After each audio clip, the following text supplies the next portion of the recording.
me to the second, panel or forum at our workshop.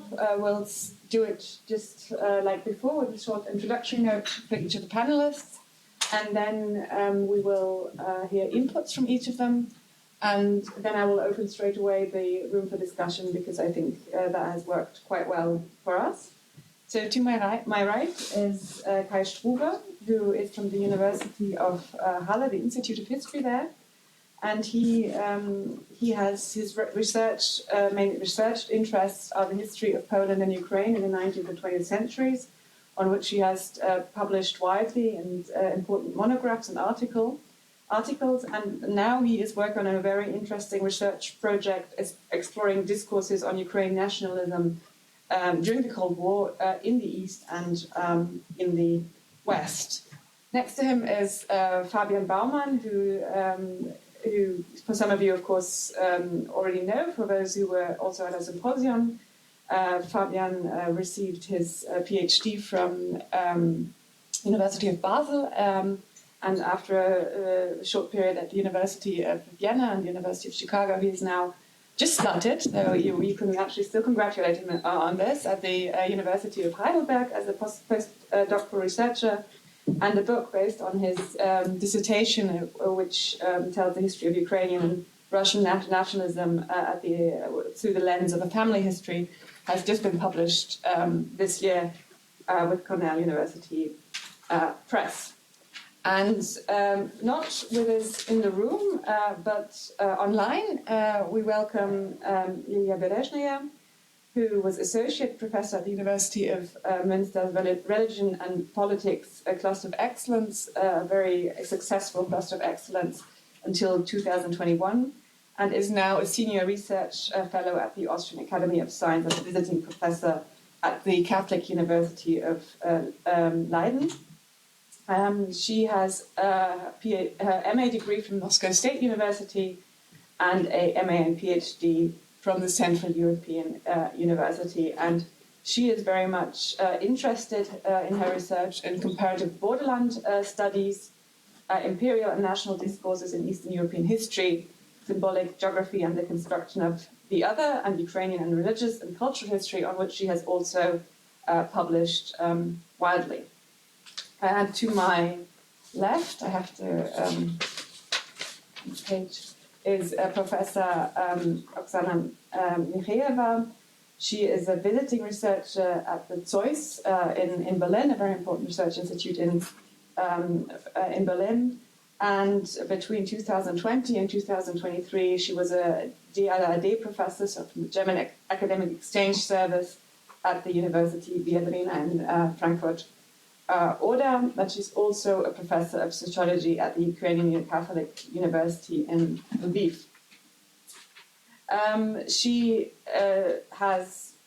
She's a very prominent sociologist and has participated in many research projects in Poland, in Ukraine, in the world.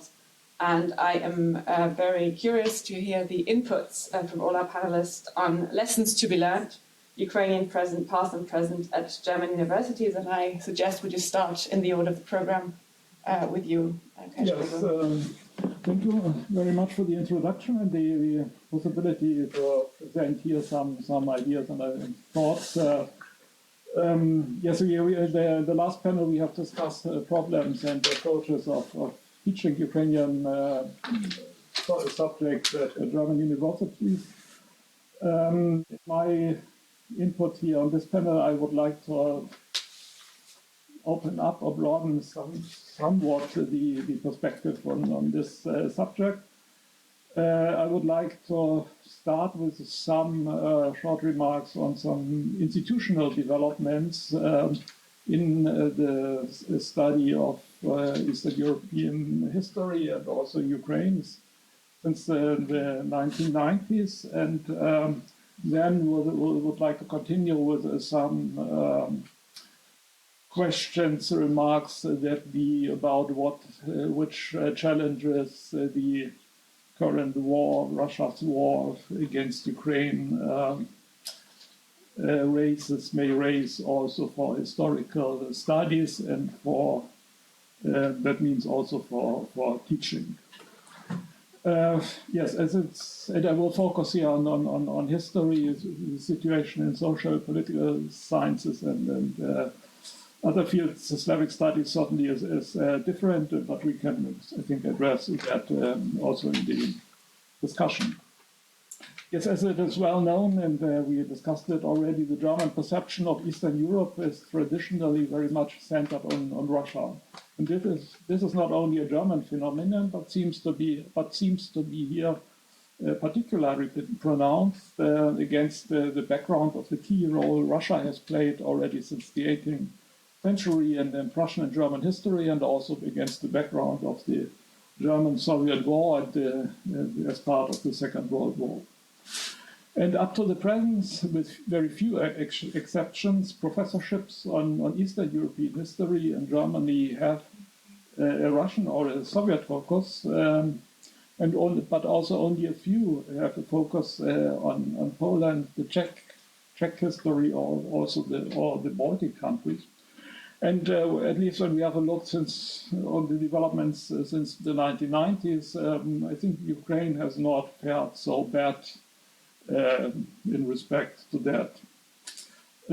I mean, there has already among German historians, Andrei Potnov today in the morning presented some very interesting examples also of the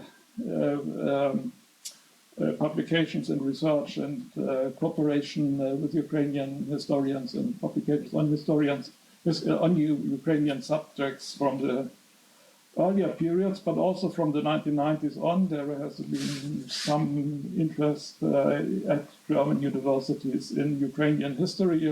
One can mention clearly Andreas Kappeler here, Frank Gorczewski, or also Hans-Joachim Torke, who did very lot in the 1990s. Yes, but from the 1990s or the end of the 1990s, this interest, not as I see it, did not much expand further, but that happened only after 2014. And only since then, in 2014, we had some increase in interest, but that's stopped then again, I believe, and now there's as a result of this war, there's in a way a new caesura in this.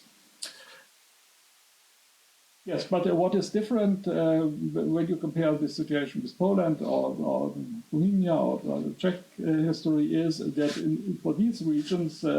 In Germany, there exists a rather strong non-university research, and that means a number of research institutes that are not part of universities, but that do research on the history of these countries. And we don't have anything like that for Ukraine. This is maybe you should mention, but what can mention here the Institute for Eastern European Studies in Regensburg, who have a certain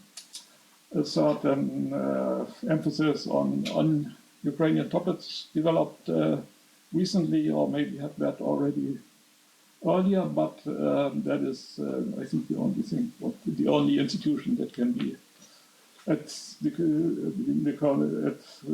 mentioned here now, or that exists now. Yes, I would like to continue now with three shorter remarks or a few short points that in terms of content that the current war raises for Eastern European history, but also more for historical research and teaching in general, and also with regard to some images of history that are widespread among the German public. Yes, I would start with the first point. The first is this refers to something that Martin Aust recently described as the normalization of Russia in Eastern European historical studies. And especially in Germany, there has been, as Martin also has emphasized, and I think that's correct, there has been a tendency to normalize Russian history. That means basically to reject older interpretations of Eastern European backwardness and difference from an allegedly normal Western European path to modernity, and that was basically an approach that is clearly observable since the 1990s. And the result of this was that there has been more emphasis on common and comparable elements in Russian history and less on difference. And also, for example, such specific, for example, elements of specific developments of Ukraine in Russia have not been really addressed. And I believe that these are approaches that the current war calls into questions. I think we should it is necessary to ask anew about the differences in the development of Russia in modern times. What are the longer-term historical causes for Russia now waging a war that seems unthinkable for the other parts of Europe? And obviously, this is not only a consequence of the fact that Putin may adhere to some ideas from the 19th and 20th centuries that seem to have been overcome long ago, but it also needs to be explained why in Russia a regime could develop that some believe is fascist, and why society in Russia does not offer strong resistance to this criminal war. And I think that we need to consider the question of long-term structural causes for this. Yes, the second point is point that you which maybe can be called also in this context as a normalization of empire, as a result of the critical approach that prevailed in historical research to nation and nationalism. Empire has been discovered and I think that is also something that happened already since the 1990s. Empire has been discovered as a political order that appeared in many respects positive in comparison with nation states, because it was considered to be able to integrate cultural diversity in a better way than the nation states of the 20th century. Especially in Germany, fascism, the Nazi regime, and its crimes arising from the racist nationalism had contaminated the concept of nation, but less so and that may be perhaps somewhat surprising, less that of empire. Yes, but Ukraine, on the other hand, now presents the case of a nation that is evolving from a nationalism that was at times strongly ethnic to a civic and democratic nationalism. And this, once again, intensified now, apparently, under the conditions of war. And I think that, therefore, this case shows also the democratic and emancipative side of nationalism in an exemplary way. And thereby, that means that the history of Ukraine also calls for a critical questioning of the rather negative views of the concepts of nation as nationalism that prevail in Germany and also in university teaching. Yes, I would like to finish now with a third, a more general point, and that is about Nazi Germany, Stalin's Soviet Union, and the European history of the 20th century. The Russian attack on Ukraine in February 2022 is deeply connected to Russia's failure in coming to terms with the traumatic history of mass violence and war in the first half of the 20th century.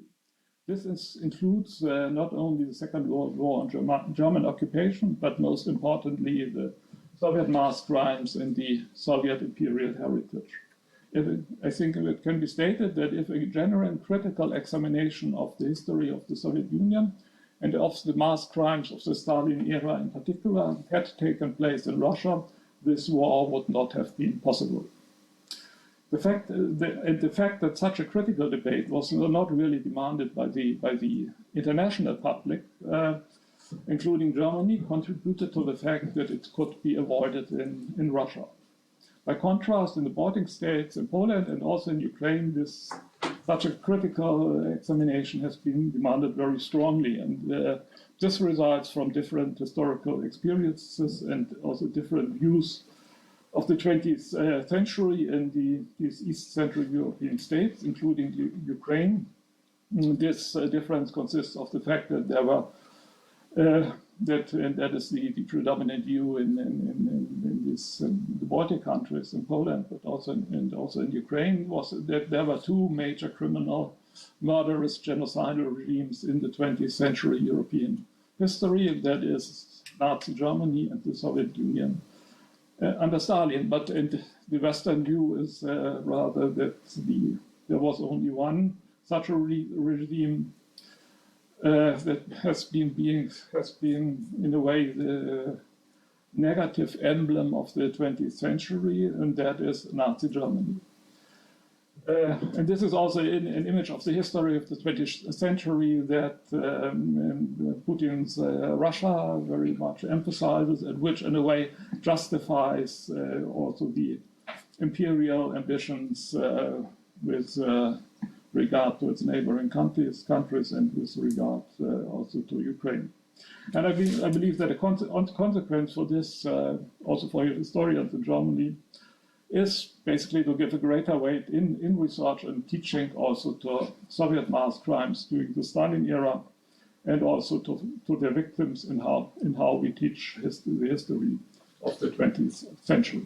Yes, thank you. Thank you very much for this input. Fabian. Mm-hmm. Thank you. So I might reiterate a couple of points that were already made today, which is, of course, because I wrote these comments before knowing what was going to be discussed.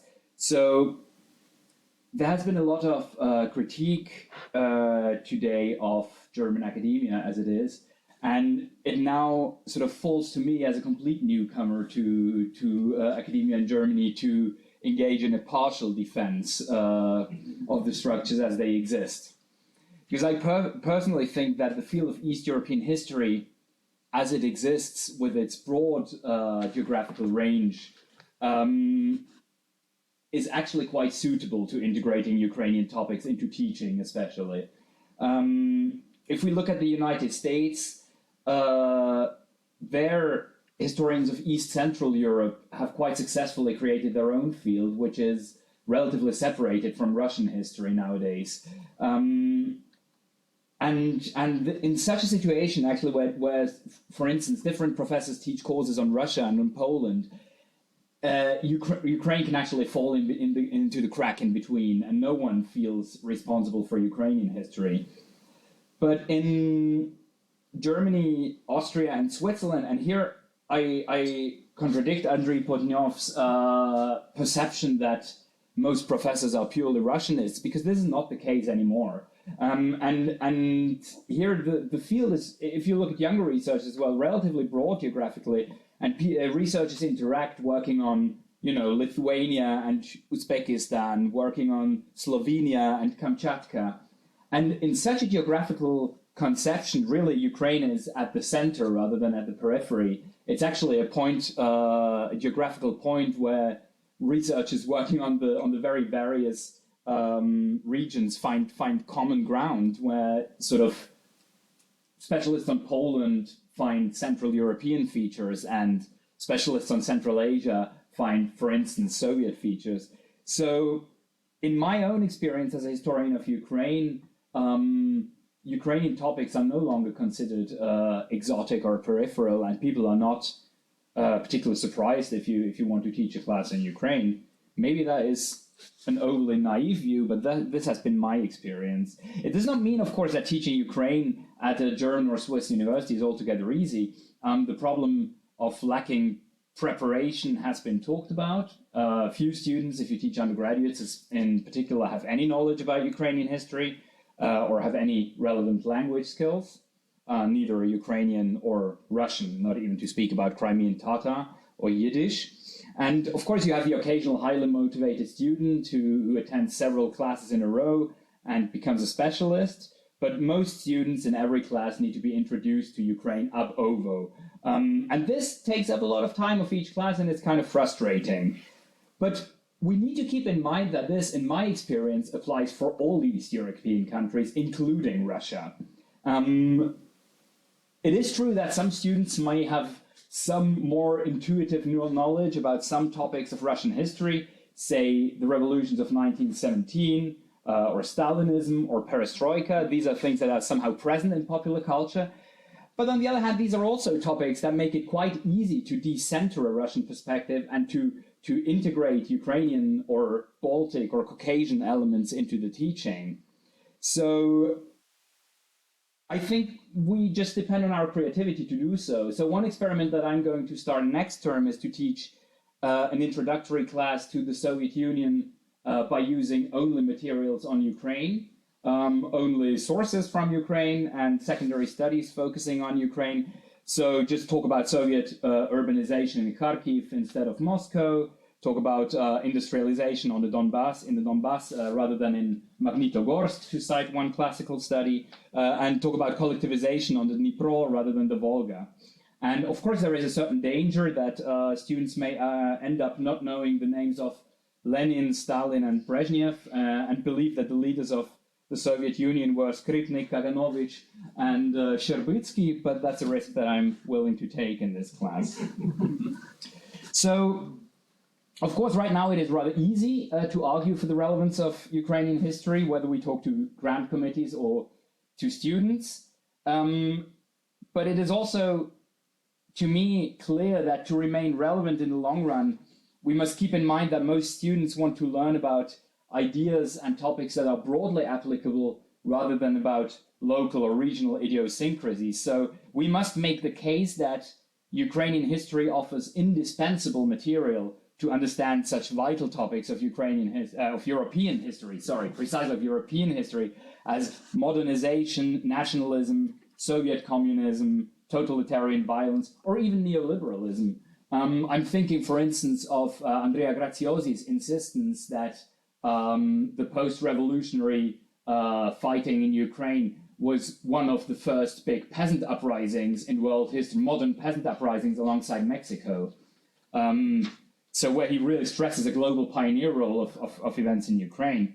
And if, as other people have said before, if we really want to place Ukraine on Europeans' mental maps, it is also very important to include Ukrainian topics into courses that are thematic rather than geographical. So perhaps we should try to talk to our colleagues who are not historians of Eastern Europe to integrate an article or a source from Ukraine into classes on environmental history or gender history. Because otherwise we risk creating a committed but completely closed community of Ukraine scholars that keeps preaching to the choir, as we do in this room. And this problem is also one of two reasons why I'm a bit ambivalent about institutionalization. So one danger of institutionalization of Ukrainian studies is the development of a special interest group that produces good studies but is hardly perceived outside. So that's one danger. It's not. I don't fear methodical nationalism. I trust my colleagues from Ukraine and working on Ukraine that they have the instruments to overcome this problem. But I don't quite trust the audience as much to perceive things that are created within purely Ukrainian institution. Here, for instance, the fate of Ukrainian studies in North America can serve as a warning, where a strong field was established by diaspora scholars, but was for many decades almost completely ignored by the mainstream of what was then Russian and Soviet studies. The other problem that I see is a more pragmatic one. I think it is simply impossible to institutionalize Ukrainian history in professorships dedicated to Ukrainian history. I think actually we should be glad that we have special professorships dedicated to East European history. Because if you look at the whole German language academia, there are in fact very few professorships in history dedicated to single countries.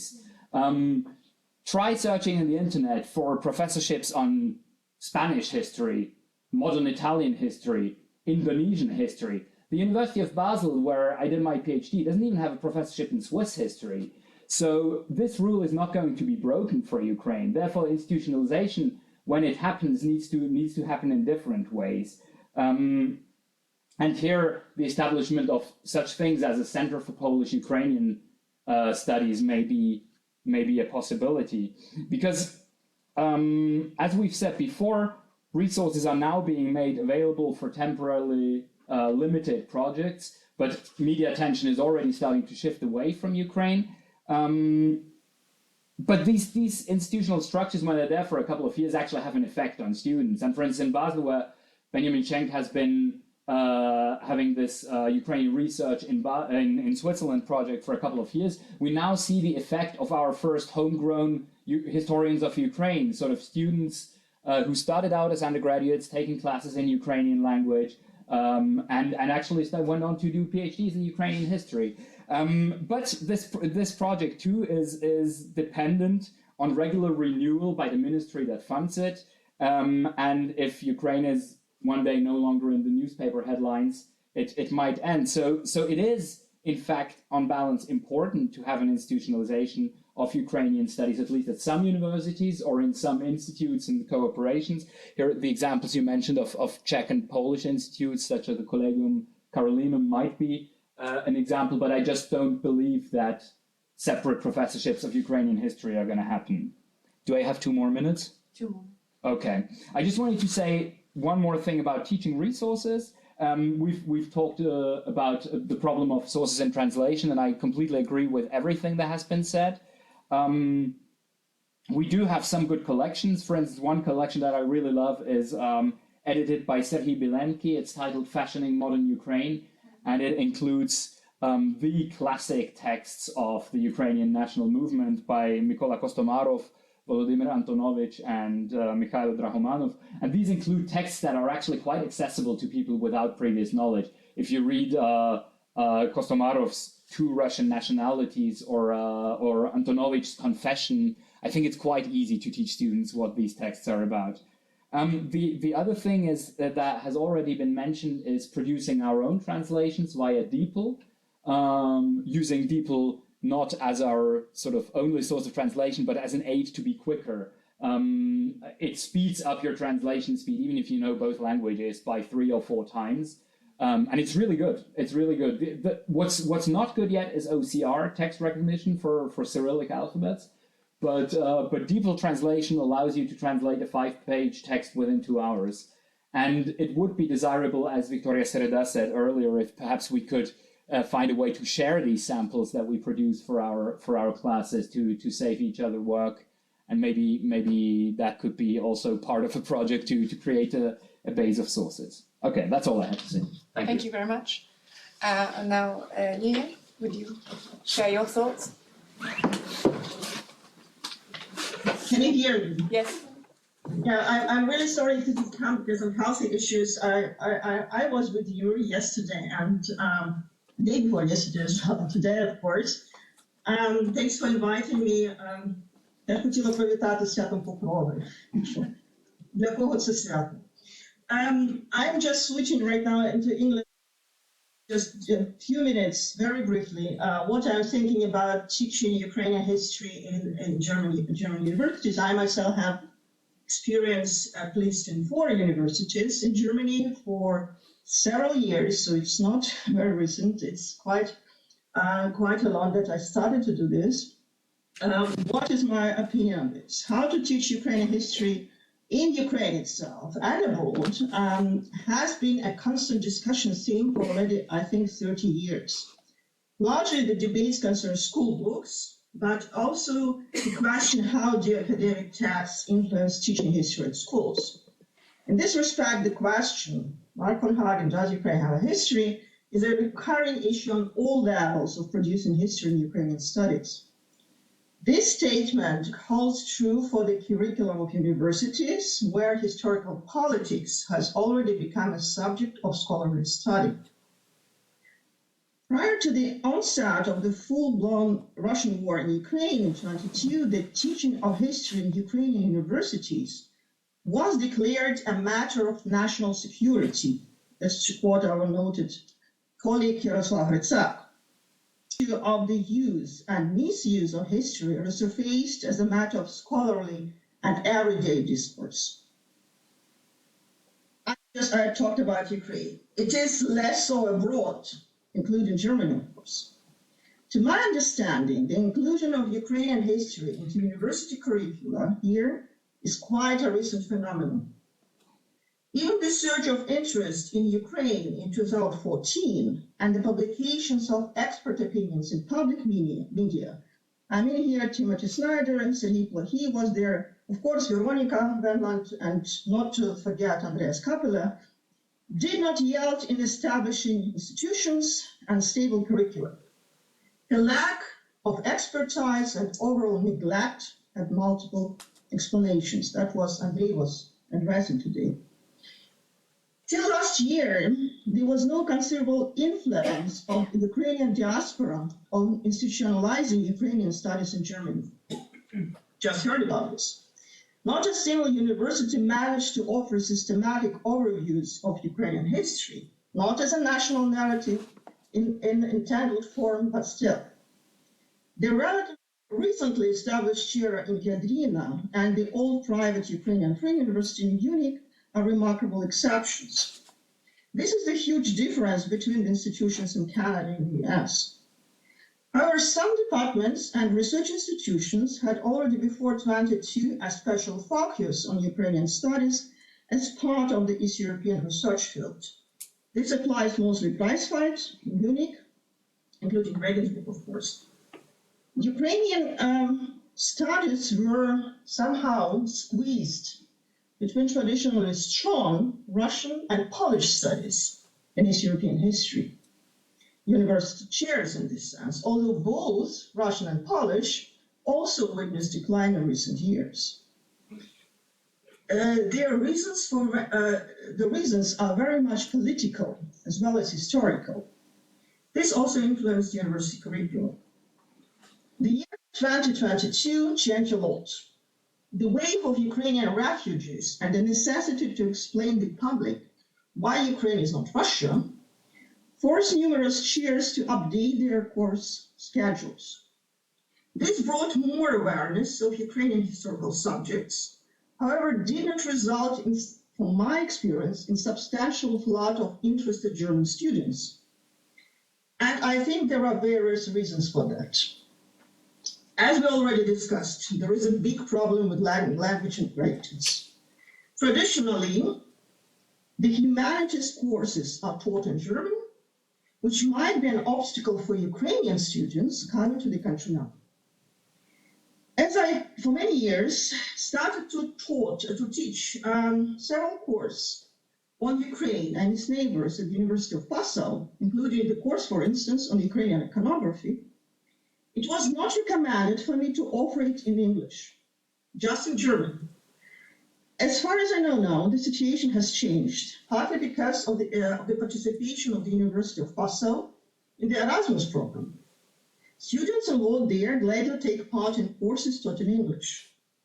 The same applies to different other East European history chairs. The problem are books and course materials. Again, we discuss it extensively today, including source materials. My general observation, due to the established tradition that the head of the East European Studies chair, professor, determines the preference of library acquisitions. The library holdings vary a lot. Some possess an extended collection of Ukraine-related publications. Some do not have a single book on it. I can compare in this respect the Slavics Library at the University of Münster, where I was also teaching, and for instance, the library at the University of Pechta, very provincial small university in Niedersachsen. Only recently have libraries started to acquire systematic overviews of Ukrainian history. Mostly these are German translations of English editions, like that of Serhiy Plokhy, of course. Still, we are missing the additional source materials, just discussed about this, necessary for conducting seminars, as well as translations of Ukrainian history overviews originally published in Ukrainian. I mean, for instance, the works of, for me, as someone also dealing with early modern period, the works of Anna-Lea. on promoting Ukraine, or her Introduction to History, a brilliantly written a brilliantly written book for students that puts Ukrainian history in the framework of theoretical historical debates. Of such possibly translated books urgently needed in the German university libraries could be long. I know that, for instance, Ibidem Press launched such translation projects. Maybe it could be approached and asked for some assistance in this sense. It should be from Ukrainian and German, I insist upon this, not necessarily English.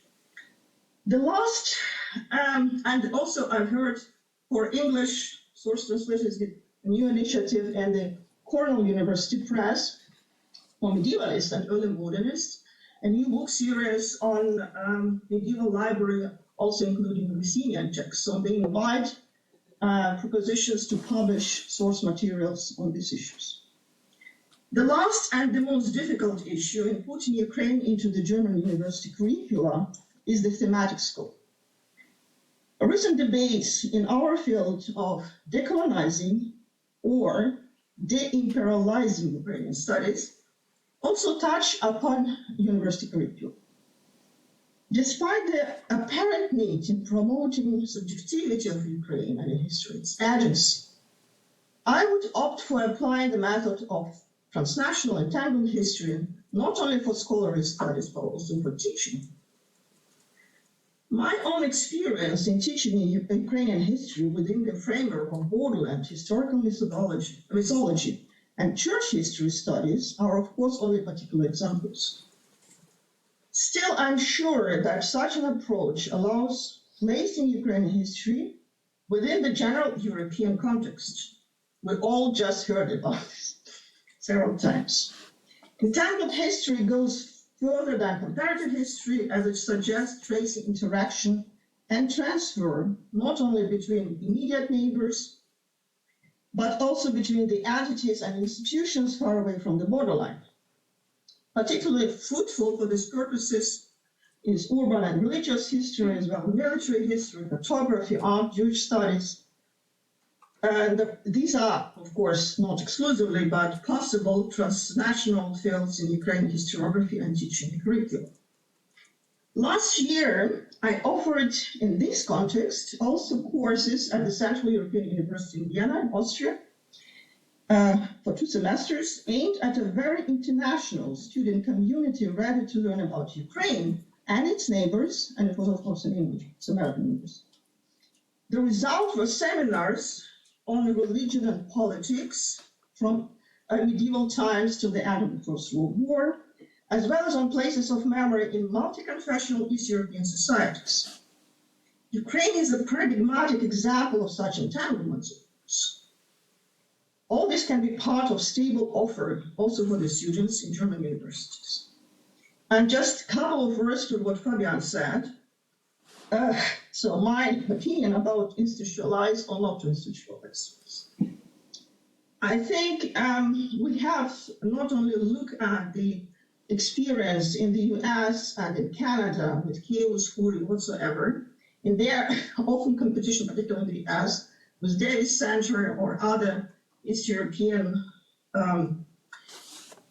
research institutions, and try to compare whether it is applicable to German situation or not. I think that the peculiarity of German academia, particularly German academia, is that the chairs, the heads of the chairs, so to say, professors, don't need to be, like Fabian said, expert in Spanish history. And in this sense, the chair is of Spanish history. Should be most probably early modern chair or modern, contemporary, whatsoever, European. And in our field, so this is the interest of this or that professor in Ukrainian history. That's what we need to opt for. That should be more professorable, people who are able to teach. And their position could be also in the field of East European studies, because in German academia, you need to have 2 FOTSI. One, it should be on one geographical area, another on other. The best way is also to have it chronologically diverse. And then the focus on Ukraine should be one of these Schwerpunkte, one of this field of research. And our aim would be that would be more positions that in East European history that have interest also in promoting Ukrainian studies and teaching Ukrainian studies at the university. So should stay within East European field, but with the focus on Ukraine. That is my position. Thank you. Thank you very much, Liliya. I'm grateful for the opportunity to be here and participate in this conversation. And today this conversation transformed into discussion after the report not joined us today. And I'm really very grateful that we really start to discuss some issues. And today is the third day of our discussion continuing to unfold in the same thematic field.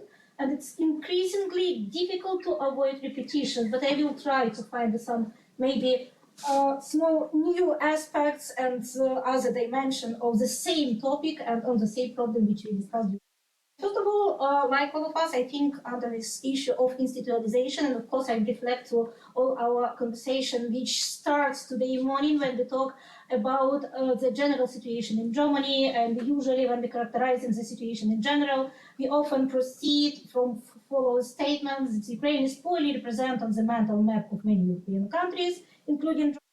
If Ukraine does come into the spotlight, it often remains in the shadow of Russian, or it's seen as a part of common Soviet history, and because of these attitudes, Ukraine as a subject received not enough attention in expert circles and in the process of teaching in Germany. But if you look on all of these statements from the point of view of institutionalization of the processes and from the point of view of the very simple question research German institution, and today during the discussion it was the conversation about very emotional reaction on the situation in Germany here without the good research on the field, but what is really going here. And I'm very grateful for Ukrainian Institute, Irina Kvarenko is here, and from my point of view, in this short period of time of functioning of this institute, have done a great task of assessing the degree of representation of Ukrainian studies in the world. And on the site of Ukrainian Institute, you can find all this information about the evaluation of different European countries, and of course the school textbooks and how Ukraine represents in school textbook, and then this research about the Ukrainian and Ukrainian Tatar studies, what is very important, the combination. It's not only about Ukrainian studies, but it's about Ukrainian and Crimean Tatar studies. And here we see that we have a very different kind of formats where Ukrainian and Crimean studies exist here in Germany and other European countries. We could talk about university educational programs in Ukrainian studies. We could talk about university educational programs in language and literature, in regional studies, and we discussed during our day this variation of different kind of regional studies, post-Soviet, post-communist, Eastern European studies, Eurasian studies, etc., and university research centers. It's a very different structure, and all are present here. If you look on the Germany, we could find all of these type of institutions. But unfortunately, from the point of view of this research, we could talk only about structure, but this research don't give us any idea of the content and intensity of influence, but it's very important. Because here we need to talk not only about the producing knowledge, but about the dissemination knowledge, but in what form and how this information become a popular one, how it's become a part of our perception of the everyday reality. About this institutional dimension, for me, it's not only a question of institutionalization or other way how to deal with this issue, but from my point of view, and for me, it's a question of sphere of responsibility. And here I'm very grateful, Tatiana Zhuzhanko, unfortunately, she left us, but when she asked me about the role of Ukrainian state in these processes, I think it's a very important question. And this says that we have not enough money, but I want to end, we have not enough money for cultural diplomacy. And it's a very big question. It's not questions which are connected to the war. It's not a question which are connected to the war which started in 2014, full scale, which started in 2022. And here we have not, from my point of view, enough effort from the point of view of activity of Ukrainian state. And it's important for me, this question of presence or absence of interest in Ukraine. And it's a question of Ukrainians' readiness to present themselves, to be present in public spheres. And it's not only the question of activity of individual scholars. I like this positive perception of our activity, just do it, and everything happens. Yeah. But it's not question only of the activity of individual scholars and structure, but it's a question of the policy in general. Why it's so important for me. And then I talk not about the content and configuration of Ukrainian study, but its field of responsibility. Who responsible for this situation which we have now? Then, the next dimension, of course, we all talking about the teaching and teaching processes. It's a very sorts, of course, when I think about, or when I reflect on my experience, and I think I have absolutely fantastic experience in Viadrina University, and why it's fantastic for me. First of all, according to the logical DAD program, I need to prepare 7 new courses each year during 3 years. And if you want to have a brilliant skills, it's the best way how to do this. And the other moment very important for me is that Viadrina actively work with exchange programs, and I usually had in my audience from 7 to 12 countries, representative of different countries. Of course, I absolutely agree that it's very challenging, because it's a different level of knowledge, it's a different level of perception of Ukraine, but how it's interesting to look on this group dynamics and on this exchange of information between all of these participants and this step-by-step diving into the topic.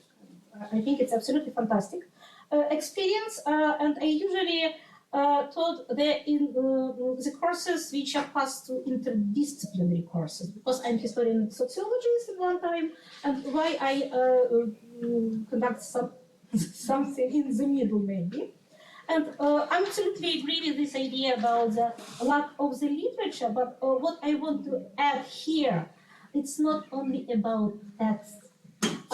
We need to have video materials, which are very important too for teaching processes.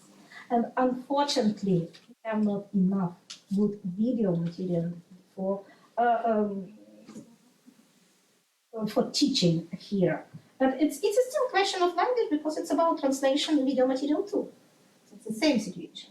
Then, the other very important moment from my point of view, it's a question of sources. Today we talk about this difference between literature and sources. It's many students don't see a difference between literature and sources, but from the other point of view, the role of sources now is very important, because, for example, if we talk about the classical historical sources, and for example, if you talk about the period of time of Soviet period of time, now we have a maybe window of opportunity, very specific window of opportunity, but from my point of view, it's window of opportunity.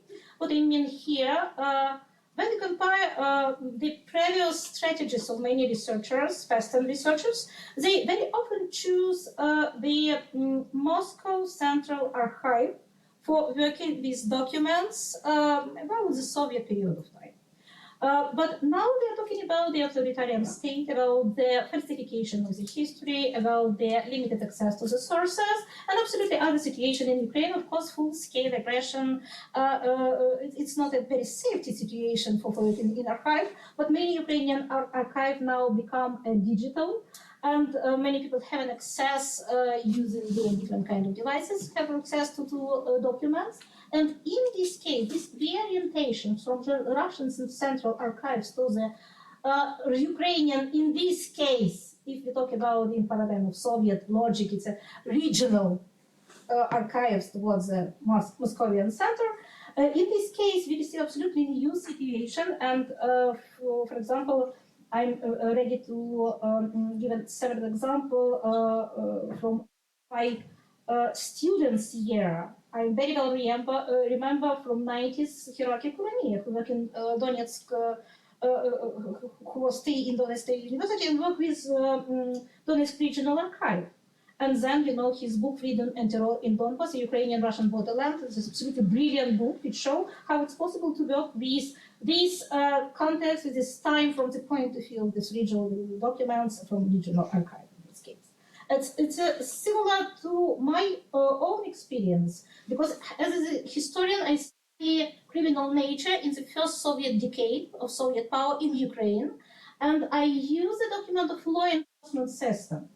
And it's it's a brilliant sources which show how this Bolshevik power creates a new order for it. And you receiving information about mechanism of creating this new order for this.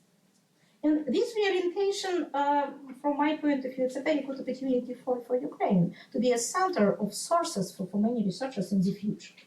And then, another important point for me is lack of intersection between the histories of Ukraine and Germany. What I mean here, we discuss these issues that all our discussion and the main question which are under the study, it's usually something in interwar period or Second World War period, and in which Ukrainians mostly seen as the victims or collaborators, and it's reinforce the hierarchical and asymmetric nature of mutual perception. There is a complete lack of history and stories of real interaction, quite rational business interest, perception of each country not as a source of trouble or tragedy, but as a field for successful self-realization. We have these stories. It's very important to develop such kind of stories for future maybe understanding.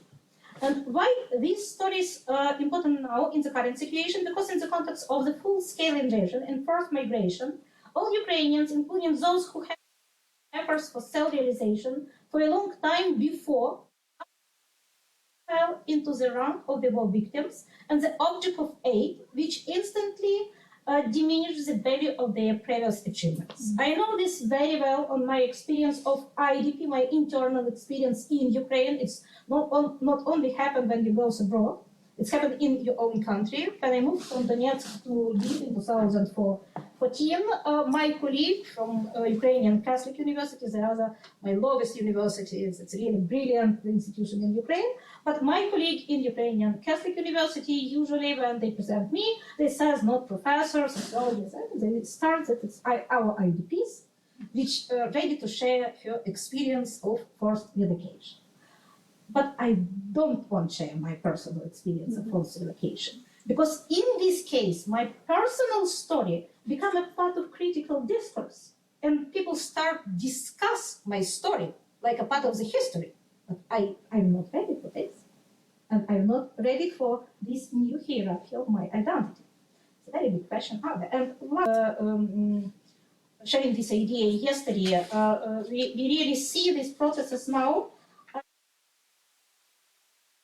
I want to talk about this.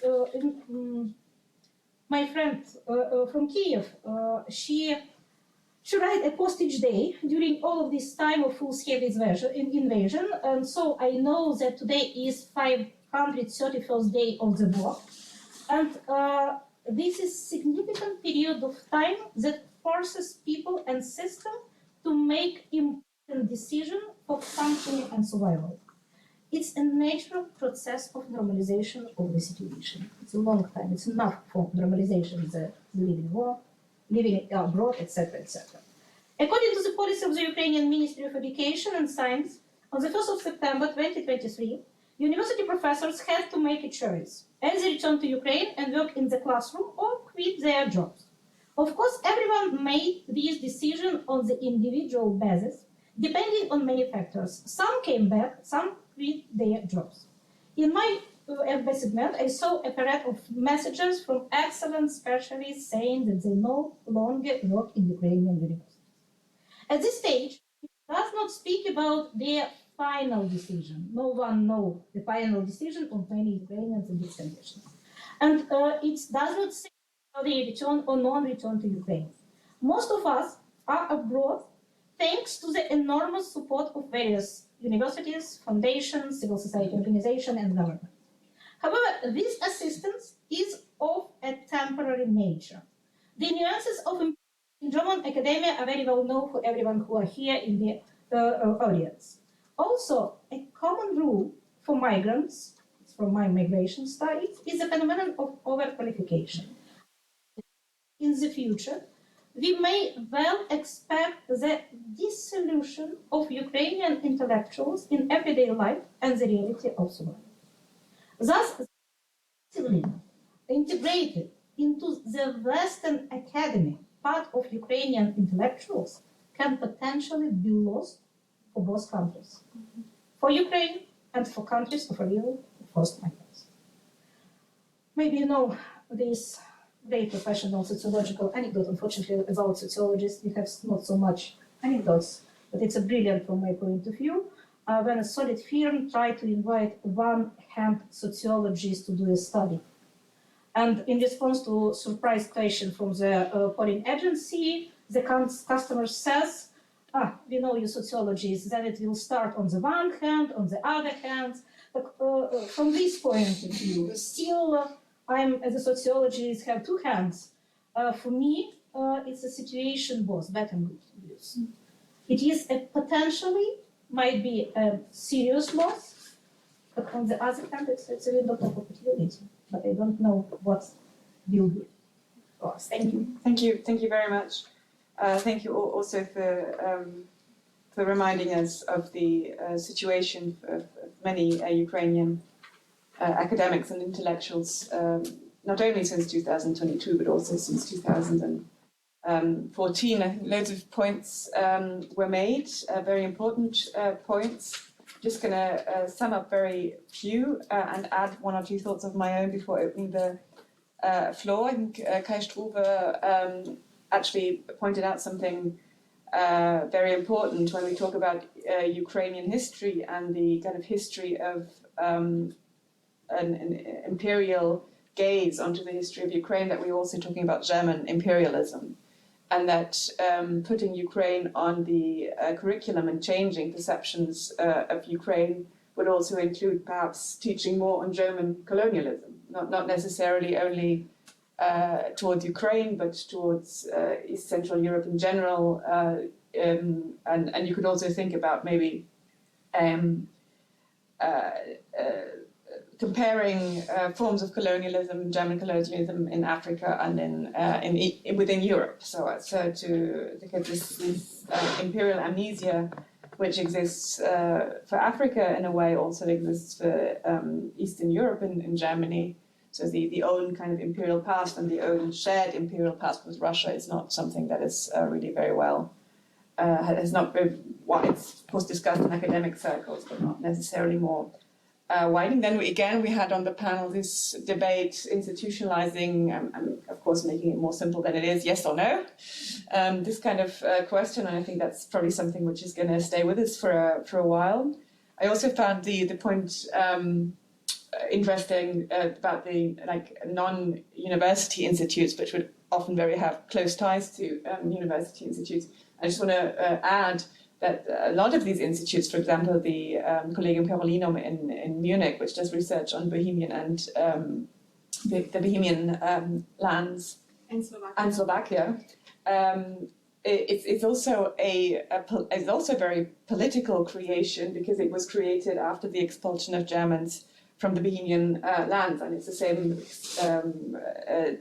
same story of the which also explains its rather strange name, Institut für die Geschichte und Kultur der Deutschen in Südosteuropa, in also Munich. So these also have this kind of this background why they exist. And then just an observation before I really do open the floor. As far as I can see, they're mostly historians and literary and linguistic scholars in this room. And of course, that's Ukraine is on the curricula in other disciplines, political science and sociology. And of course, I don't have, well, I also want to present this plea for data, I think is also very important. And what I say now about sociologists and political science is not grounded on data, it's anecdotal evidence. But when my students in Munich, or sometimes students from other universities via email, tell me what they are taught in some classes in the political science and sociology on Ukraine, I am shocked. So this is also something to keep in mind, that there are other disciplines, people teaching on Ukraine, where possibly people who have been working on Ukraine would be shocked.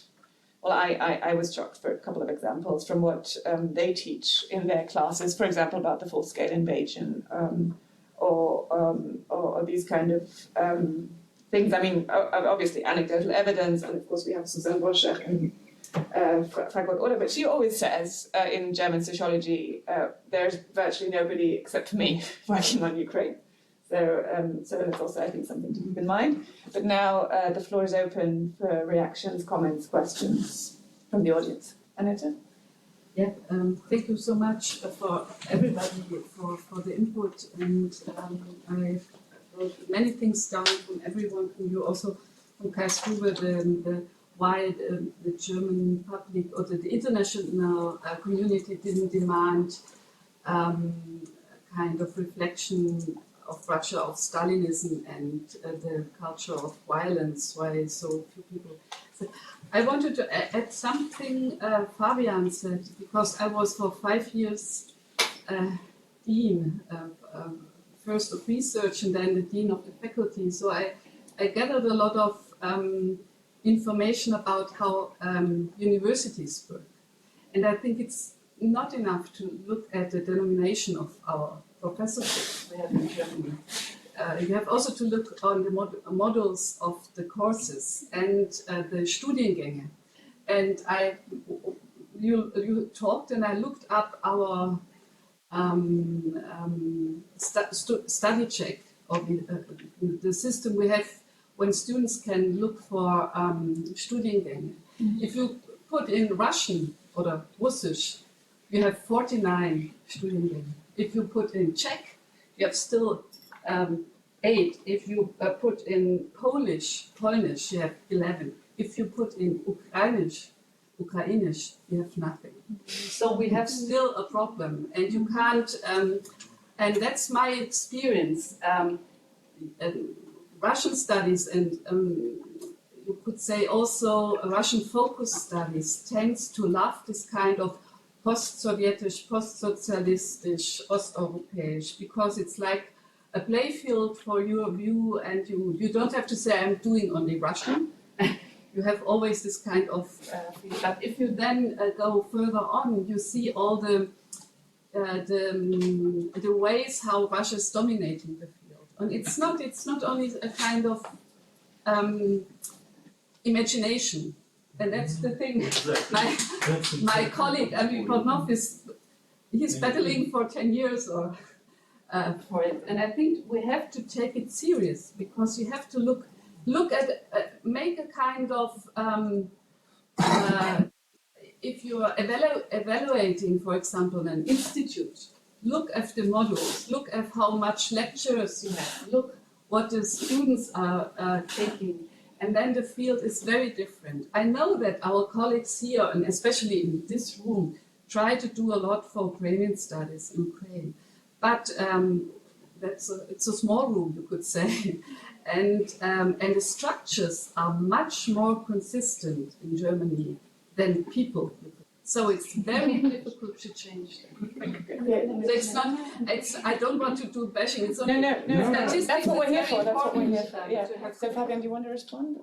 I mean, do you want to think about it? Because no. I mean, it's definitely a very good point, and I agree with you. And I just basically my point was not that I'm against institutionalization of Ukrainian studies in any way. I just hear a lot of demands for professorships, and I think it's just.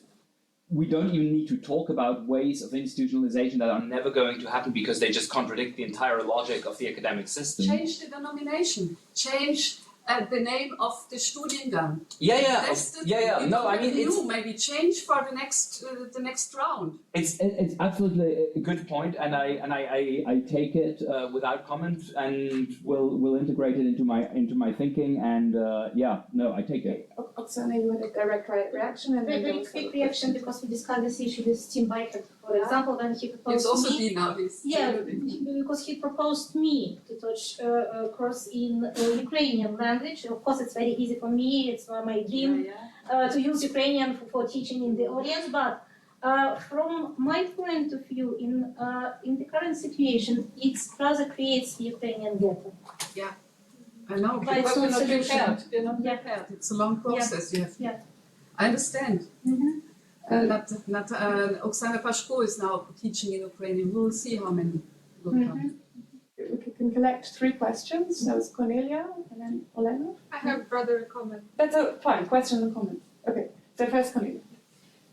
Following up the discussion on figures, a question to Oksana. What do we actually know about figures, about the number of Ukrainian scholars abroad at the moment? What do we know? I'm not sure that so much. We have not enough, and it's a next step. We need to investigate this field. It's very important. We need to know how many. It's possible to calculate, but as I know, for example, we discussed this issue with my colleague Katerina Zaremba, and she has this idea to start investigate who working here and collect all of information. But unfortunately, right now, I'm not sure that we have these generalized data about the situation, real situation with Ukrainian research abroad. Olena? I have a comment to what Fabian said about the USA investigation. That, as I understood, that in the US, the Eastern European studies somehow created a field apart of Russian studies that you can distinguish, if I understood it right. And I would like to drive attention to research published on Vox Ukraine. It's called "Why Russian Studies in the West Failed to Provide Clue About Russia and Ukraine," and the study analyzed curriculums of American universities in 2021-22, and it appears that even if something is called Soviet or Eastern European, it's still about Russia, if you go deeper into the curriculum. So even if you see Eastern European as on the institutional level, it doesn't mean that it's about Eastern Europe, but not about Russia. What I was referring to was actually the opposite movement. In my mind, it's rather the East Central Europeanists who have created a field of their own, thereby sort of leaving everything east of Poland to Russia. That's what I meant. So that sort of, there is a strong Poland in history, strictly speaking. I don't know about other disciplines. There is a strong field of Czech Republic, Poland, Hungary. These people interact a lot between themselves. Sometimes people working on Galicia are part of that field. And then there is a Russia field, which is truly Russia-centric. I mean, conferences in the US, in my experience, can be quite a different matter with discussions about effects of the war in Ukraine on the field where the word Ukraine is not mentioned for the first hour. This is something I've never experienced in a German-speaking lands. That was basically the point I was making. I could just say, dear colleagues, I'm very happy that my talk was kind of caricaturized so many times. So my aim was to provoke you, but not to present myself as an idiot. And I never said something that you applied to me here, Fabian. But okay, it's like for the sake of discussion, I'm happy because we need to discuss it. It's very easy to believe ourselves. It's all so fine. It's going well. It's like East European. It's great. Let us openly discuss it. Open. And I'm actually grateful to Franziska to give you examples from my university. How courses in political sciences, in sociology, how they look like, how they use the notion of fascism and so on. But again, it's the question of do we need to see it or not? Or we want to play the same game we played on the 23rd of February last year? Okay, continue it. I'm not against. But seriously, if you maybe listen to the recording of my talk, you will find no point saying that all professorships are that and that, or that we should replace East European studies with Ukrainian studies. It is easy to discuss with something that is so one-sided, so as a caricature. Again, I agree, you could play this game, but you should maybe, it's my plea to you, to all of us, to finally take it serious. And also, when I'm telling my experience as a Ukrainian citizen in Germany, don't immediately say, oh, you're over-exaggerating. Respect it. As you respect now women voices, voices of migrants, voices of people with different background. That's my only small beta on all of you. Thank you very much. Thank you, Andrei. Finally. I think you. I think we all agree that we have a problem with the versus kind of the imperial heritage of Eastern European studies, and an even bigger problem, I suspect, from what I hear from my students in political science and sociology, where I'm a bit helpless in how we can counter this. But getting back to Yaroslav's point, and I actually like the suggestion by Annette to say, okay, I mean, I also think it's the German academic system is extremely widerständig, very resistant to institutional change. And I mean that, and you can see that in. I'm sorry, Liliya. Okay, I'm just going to finish my comment, and then it's very resistant to institutional change. And you don't only, I mean, you can see that at many fronts. I mean, how long have we been discussing the whole structure of academic life in Germany is a kind of a catastrophe for younger scholars with short-term contracts and so on and so forth. And that hasn't really changed ever since this discussion has been going on. And the last suggestion would actually make it worse. But maybe I would like to use the next 10 minutes again for this idea that Yaroslav put up at the beginning. What can be done? And I think, I mean, Annette, you said, let's think about changing the name of. I'm not all against. The German structures are also sometimes better than the American and the English structures, because economy doesn't come in so fast. But on the other side, you have this kind of Pläne, yeah, so Strukturpläne, and you have a professorship inside, and you can't change it easily. That's why in the Berezhnaya we are small. We are changing it a lot all the time. We can change it because we are not kind of old philosophical faculty, and we have to move fast, because if not, students go to the Humboldt on the Free University. That's why we are much more easier to change. But I'm thinking about the University of Tübingen or Göttingen or Free University, and that's a difficult task to change there. Maybe when there's a change of generations. And that's why we have to think further. We have to demand that some professorships or some Studiengänge change. And it's not really, if you're doing Ukrainian studies, it has to be in Ukrainian. Also Russian studies not going in Russian. It's a kind of change of Lehrplan, curriculum. That's the thing. And we are talking already 2 years now in such groups, and also in Jena we talked about it. And it's only, I know at the end you have to go into this institution. Alexander did it, we did it also for changing something in these institutions in the sense of European studies. Mm-hmm. It's only if you're going through the institutions you can change something. Yeah. You have to talk with the dean, to talk with the president, to talk with your colleagues, and then something changes. We have also in the Humboldt University now a former president. Now we have Ukrainian lecturer there, and it was after the war. Maybe she would have done it also, but we're also coming from the experience at the Berezhnaya, I think, a little bit more. So I think the thing is we are discussing it in a kind of intellectual way, in a discourse, and that's very important. But structures are the thing which will define what will happen next Liliya, year. you also. I have just a small insight in my own experience, and this refers to what Franziska told us about Ukrainian other disciplines besides history and linguistics or language studies. I've been working at the Cluster of Excellency at the University of Münster for almost 12 years. In this cluster, which encompasses some like 200 people, different periods, different number of people, I was the only one dealing with East European studies generally. And this Cluster of Excellency has different, so it's humanities, right? Religion and politics called. So we have still like politologists, religious sociologists, theologians, law experts, whoever, not only historians, of course, and linguists.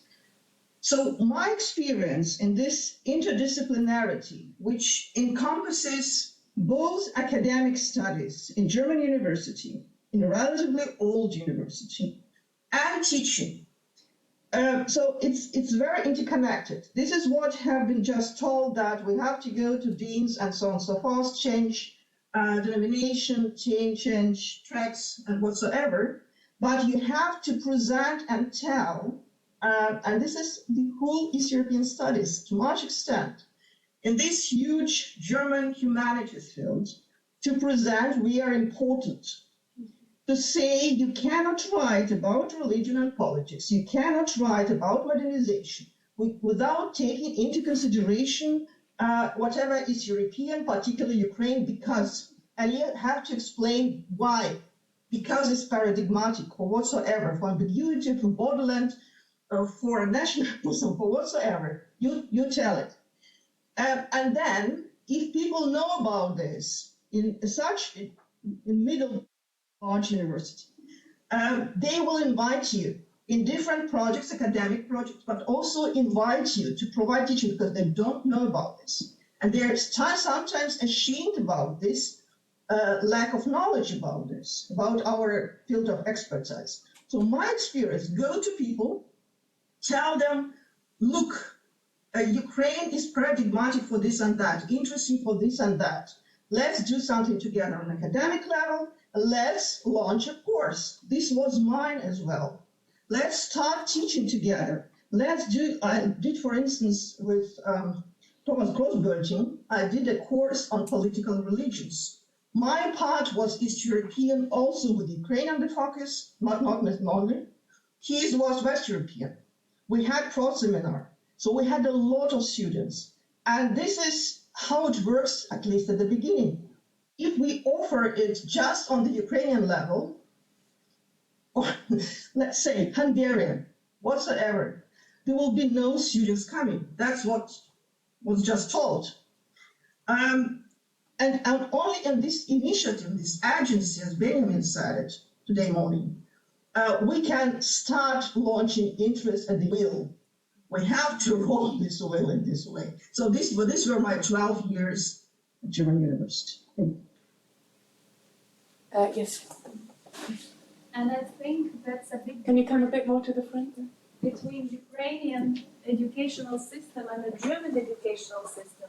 Because if I work with the colleagues from Ukraine, they have this perspective that like someone sitting above as a ministry or rector has to do something. And that's not the case actually in the German system and structure. So everything comes from individual lecturer or professor or whatever, who actually active in a sense that he should talk to the dean, talk to the colleague, explain his or her position or topic, introduce the course, and that is the difference. And for over 15 years I'm working in this international collaboration, and that's always actually the starting point to explain this difference of structures first of all, because it's if you understand this, it's easier to introduce something, but it should be institutionalized in some way, because otherwise it is not sustainable. It's not nachhaltig. So it can be like introducing a double degree. And opening your classes and this international collaboration. So I still see there are lots of potential. It's lots of work, But if you do it, it should be a course that is established already there. It may be just a very small, like one seminar that you have, but you help to establish these horizontal connections between the scientists and also between the students, and this interest is not only reading books and commenting them, but communicating with people within your research field.